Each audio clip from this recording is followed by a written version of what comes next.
My wife introduced me to her uncle, the son of a bank. Parents made fun of me for being a high school graduate. When I said I would close my account, they laughed. But when I closed my $7 million account, the bank manager's face went white as I slid the withdrawal slip across the marble counter.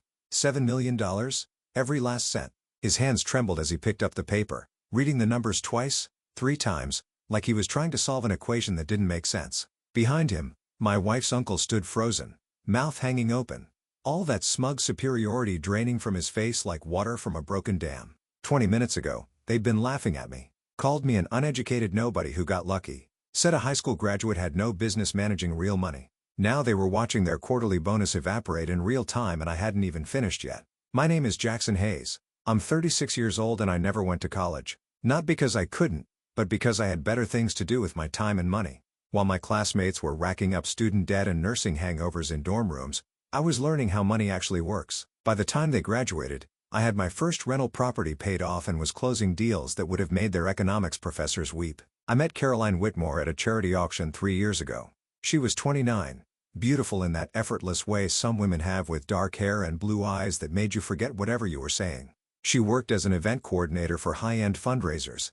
the kind of woman who could make millionaires feel comfortable while convincing them to open their wallets. When she laughed at my terrible joke about overpriced wine, I knew I was done for. Our wedding was everything Caroline wanted. Small, intimate, at a vineyard in Napa Valley. Her parents were there, nice enough people who ran a successful catering business. Her younger brother Tyler came fresh out of his MBA program and already talking about disrupting industries. But there was one side of her family I hadn't met yet, the Bradfords. Caroline's mother's brother, Preston Bradford, was the chief loan officer at Silverton National Bank, one of the largest regional banks in the state. His father, Gerald Bradford, had been the bank's president for 20 years before retiring. And his wife Victoria came from old money, the kind of family that had streets named after them. Caroline had mentioned them a few times, always with a mixture of pride and nervousness.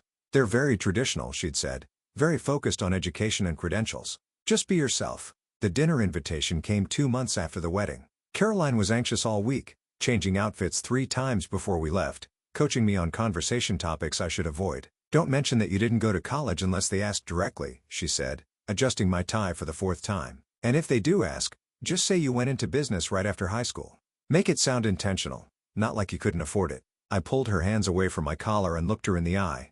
Caroline, I'm not ashamed of my education. I make more money than most people with PhDs. If your family has a problem with that, it's their problem, not mine. She bit her lip. That little gesture she did when she was worried.